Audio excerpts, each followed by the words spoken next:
Sexta-feira, 29 de outubro de 2021. Está começando pela Folha FM 98,3, emissora do Grupo Folha da Manhã.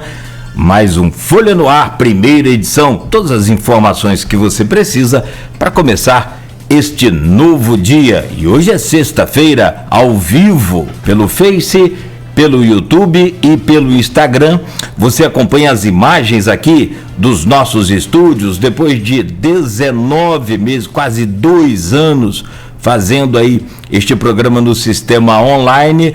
Hoje temos uma edição do programa especial, onde estamos todos aqui presentes, devidamente mantendo ainda os espaços, o uso de álcool em gel e essa coisa toda, né, o distanciamento, para que a gente pudesse fazer este programa de hoje. Tudo aqui, né, devidamente preparado para isso.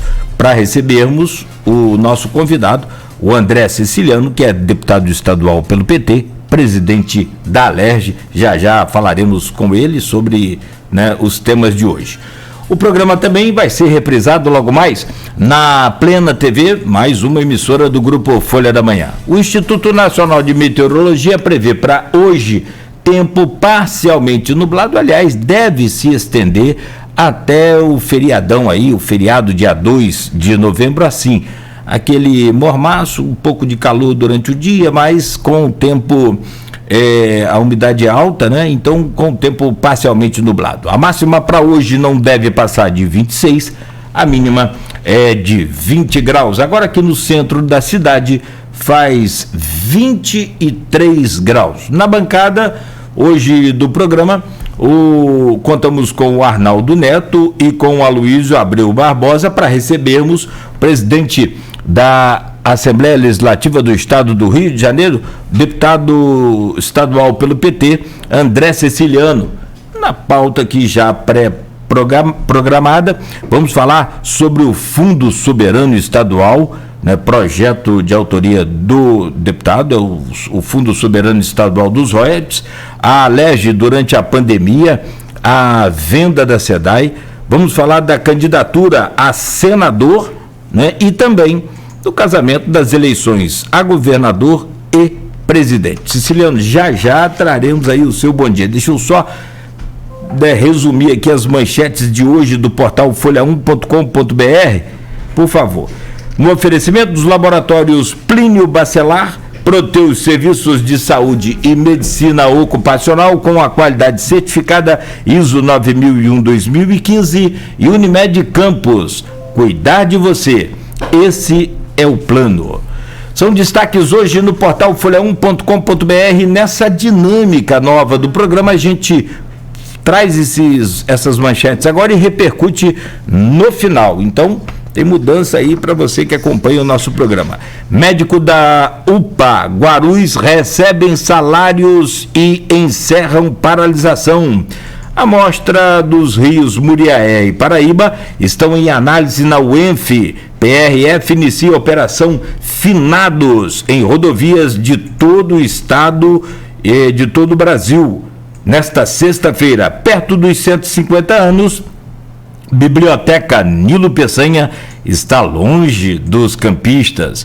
Empresário Renato Pontes Barreto morre aos 87 anos em Campos. Cidade registra mais um óbito por Covid, agora são 1.710 mortes. O Brasil já passa de 607 mil mortos. Campos avaliará a decisão estadual que desobriga o uso de máscaras. Vamos falar sobre isso também com o André Siciliano, aliás, lei dele, projeto de lei dele. Campos recebe 10.188 doses da vacina Pfizer. E decisão do TSE sobre Bolsonaro Mourão traça limites para eleições. São alguns dos destaques de hoje, né? Tem outros destaques também no portal folha1.com.br que a gente repercutirá daqui a pouco. Deixa eu trazer o bom dia primeiro do nosso convidado, o deputado estadual André Siciliano, presidente da Assembleia Legislativa do Estado do Rio de Janeiro, marcando aí esse retorno nosso, vamos dizer assim, meio que híbrido, né? Vamos fazer alguns presenciais, outros ainda online, mantendo todos os cuidados, até porque, evidentemente, alguns convidados, né, vão preferir online, então a gente vai nessa sequência. Presidente, bom dia, é um prazer imenso recebê-lo aqui, pessoalmente, então, marcando essa volta. Acho que é importante para todos nós, né, depois desse sufoco aí grande dessas restrições, apesar da pandemia continuar. Bom dia, seja bem-vindo, Ceciliano. Bom dia, Cláudio. Quero aqui agradecer ao programa Folha no Ar, a direção do Grupo Folha, a dona... muito importante essa oportunidade para nós, Arnaldo e Cláudio, porque muitas das vezes a Assembleia está muito distante do cidadão. E com essa possibilidade da gente estar rodando o Estado, estar conversando sobre o trabalho dos deputados estaduais, o que a Assembleia tem feito e fez, por exemplo, durante a pandemia, é fundamental. E prestar conta, né? Isso, melhor que tudo, é estar presente nas regiões do Estado, e Campos é uma cidade muito, muito importante dessa região norte, fundamental para que a gente possa dar visibilidade, dar transparência aos trabalhos da Assembleia. Então eu quero aqui agradecer todo o carinho e atenção. Muito obrigado, nós é que agradecemos, evidentemente. Na bancada aqui eu trago o bom dia do Aloysio Abreu Barbosa, hoje, sexta-feira, seguindo essa sequência aí de entrevistados nacionais e estaduais também. Hoje temos a sua presença. Aloysio, muito bom dia, seja bem-vindo e presencialmente. Está estranhando? Estava com saudade do estúdio. Bom dia, Aloysio. Bom dia, Cláudio Nogueira. Bom dia, deputado Ceciliano. Obrigado pela presença. Vamos ter muito que conversar aqui. Arnaldo, Beto, Genilson. Bom dia, sobretudo você, ouvinte, pelo streaming telespectador do Folha no Ar. Nosso bom dia é sempre especial, duas categorias que nos acompanham no início da jornada: os taxistas e motoristas de aplicativo. A situação está difícil, né? Combustível, o Arnaldo falou que a relação da barra está 7,80, a gasolina. Está complicado. Enfim, nossa solidariedade aí. E sim, saudade do estúdio. Não dá para dizer que tenho saudade de ver você e Beto pessoalmente, mas do estúdio, tô sim. Que bom, que bom. Nos sentimos honrados, né, Beto? Tá bom. Bom, meu caro Arnaldo Neto, eu trago o seu bom dia também, e aí peço até a gentileza que você já starte aí essa pauta com o nosso convidado. E gasolina 7,80, como é que vai ser para chegar até o posto para abastecer lá? Já tá complicado a 7,80 aqui, se chegar lá. Até eu ia sugerir bicicleta elétrica, mas do jeito que a energia também encareceu... Pois é, né? Tem bandeira vermelha também, né? Vamos no pedal. Vamos. Bom dia, Arnaldo, seja bem-vindo. Tá bom que nessa situação muita gente vai ficar fitness, né? Vai ter que aposentar aí o carro, pegar a bicicleta e começar a dar uma corridinha. Desculpa interromper, o seu raciocínio é lógico. As vendas de bicicletas aumentaram assustadoramente no Brasil nos últimos meses. Sim, sim. Mas bom dia, Nogueira, bom dia, André Siciliano já aqui com a gente, bom dia, Luiz, bom dia sobretudo a você, ouvinte da Folha FM. A gente até tenta descontrair, mas o assunto é extremamente sério, né? Essa alta de preços incontrolável no país, e nós vamos começar a falar justamente da commodity que gera a gasolina, né? Que gera os combustíveis, que é o petróleo, e nós somos produtores de petróleo, que fica sendo ainda mais incompreensível, né? Como que somos produtores de petróleo e pagamos um preço tão alto no combustível. Mas, Siciliano, a gente passou, o estado do Rio passou, nossa região, sobretudo, amargou uma crise muito severa a partir de 2014, né, com a diminuição do preço do barril de petróleo. Hoje a gente vive um cenário muito melhor em relação ao preço da commodity. O barril de petróleo está acima dos $70, o dólar está alto, né, variando ali na casa de R$6 o câmbio, e com isso os municípios produtores estão recebendo mais royalties, o Estado está recebendo mais royalties, consequentemente o país batendo recorde de arrecadação de royalties de petróleo. E a Alerj agora tem uma preocupação que parece que deveria ter sido lá atrás, né, de se criar uma poupança dos royalties. É assim que vai funcionar o Fundo Soberano? Como que ele vai agir na prática e em que ponto ele pode socorrer em um outro momento de crise? Bem, primeiro, Arnaldo, essa questão do preço do combustível é uma decisão de governo, uma decisão da direção da Petrobras com o governo. Logicamente, nós sabemos que há paridade, há a questão cambial, mas grande parte dos custos para produzir o petróleo no Brasil são em reais. Servidores, muitos serviços, logicamente alguns produtos que você importa para prospecção, eles são cotados em dólar. Mas por decisão do governo, mais que produzir o petróleo aqui, nós somos autossuficientes, vendemos parte do óleo cru, mas as refinarias da Petrobras, elas estão hoje refinando com a capacidade de refino de 60%, 50%, quando deveria estar, no mínimo, em 85%, 88%, chegando até 93%. E é decisão do governo. Importa a gasolina e aí dolarizou o preço do combustível e mercado internacional. Logicamente, quem está ganhando com isso são os acionistas da Petrobras. E a gente tem que lembrar que a Petrobras é pública, uma empresa onde a maioria do capital é do governo. Então, por decisão do governo, se dolarizou o preço dos combustíveis. E aí, semanalmente, você tem essa mudança. Em relação ao preço internacional, hoje está em torno de 83 dólares, eu acompanho quase que diariamente o valor do barril. E isso, logicamente, traz um alívio para os municípios produtores e os estados produtores. Nós sabemos que os royalties, hoje o royalty é a segunda maior arrecadação do Estado, perdendo somente para o ICMS. Nós vamos arrecadar esse ano em torno de 47 bilhões de reais de ICMS, e nós vamos estar arrecadando em torno de 18,5 bilhões de reais de royalties até final de dezembro. Logicamente, como você disse, Arnaldo, no passado recente, muitos municípios investiram os recursos dos royalties para a construção de obras. A gente tem sempre aquela matéria famosa do jornal o Globo que fala da porcelana na orla. Mas no Estado é bem diferente, porque o Estado, toda a arrecadação dos royalties, salvo os compromissos de pagamento de serviço, da dívida, de repasse aos municípios, eles são destinados ao Rio Previdência. Eles são destinados a pagamento dos aposentados e pensionistas. Então, o ano passado, por exemplo, mais de 80% dos recursos foram destinados ao Rio Previdência. Porque é bom que se lembre que nós temos hoje em torno de 185 mil servidores contribuindo para o Rio Previdência, com mais de 250 mil beneficiários. Então, essa conta não fecha. Então, os recursos que o Estado arrecada, eles estão direcionados para o pagamento de aposentados e pensionistas.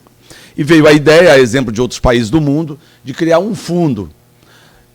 Eu vejo que há um momento bom para que a gente possa fazer uma poupança desses recursos, parte desses recursos serem investidos nesse fundo, que é um fundo, uma poupança pública, mas mais que isso, é um fundo que vai possibilitar investimentos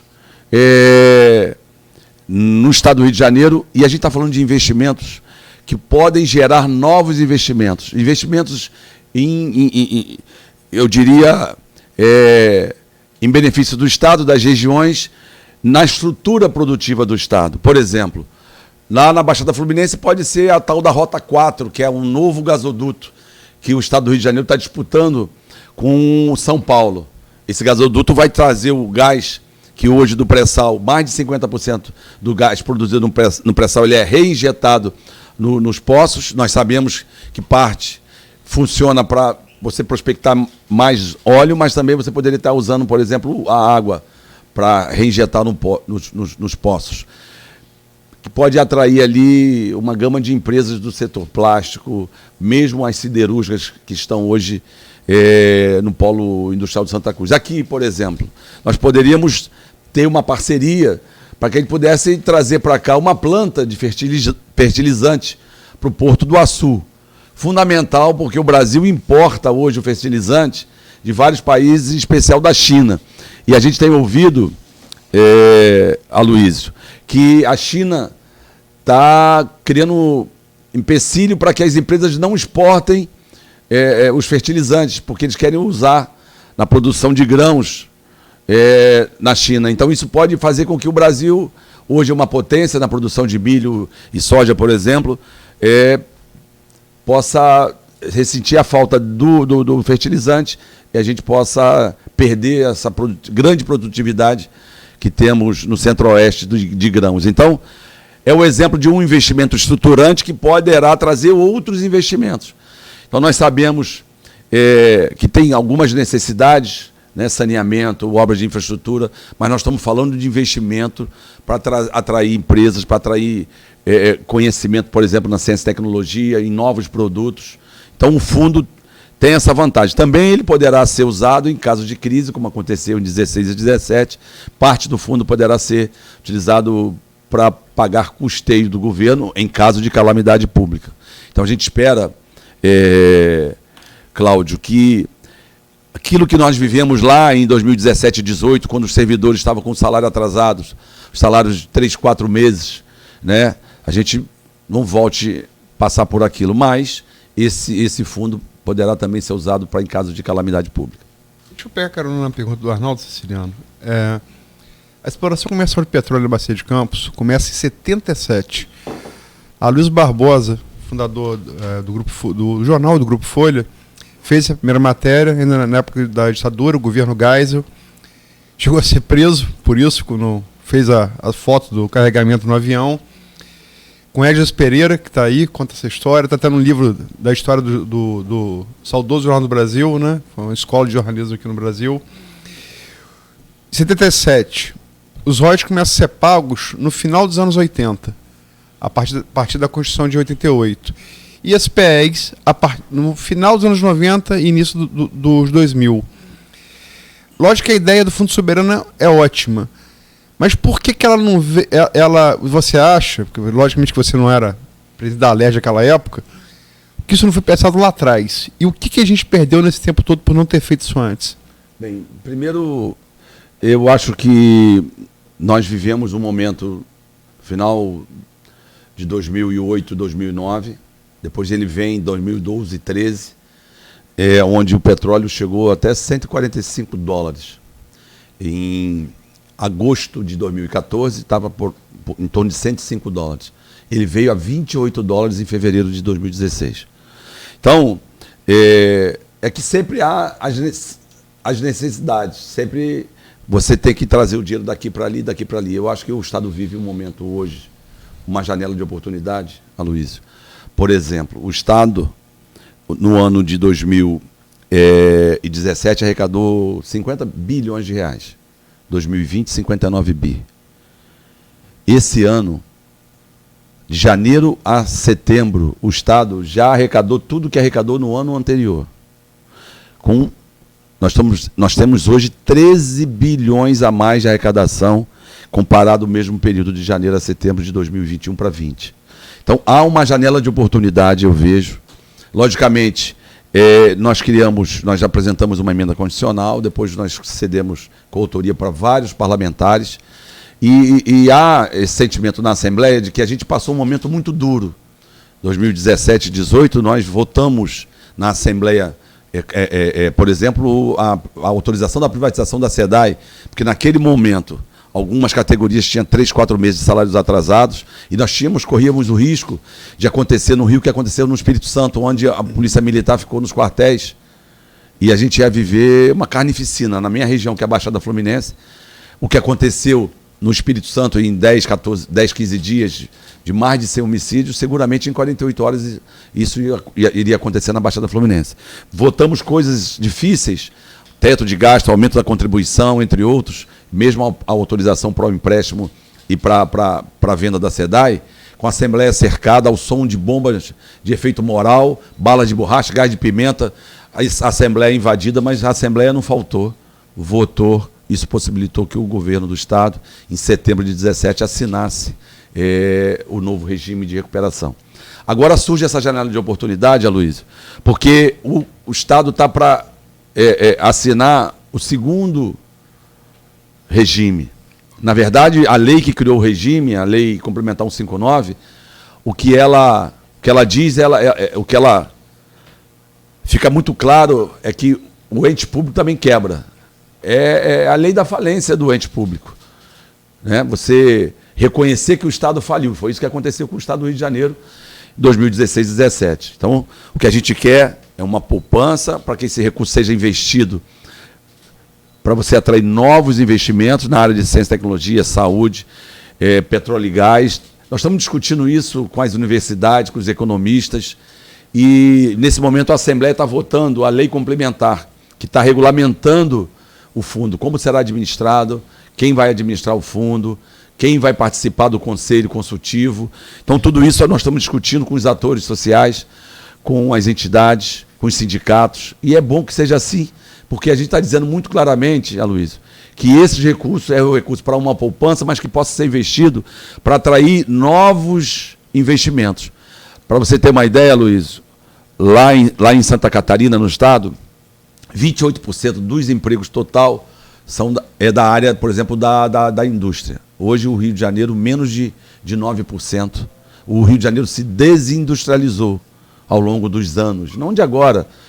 Isso vem a partir da década de 70, muito fortemente na década de 80. O Estado perde muito.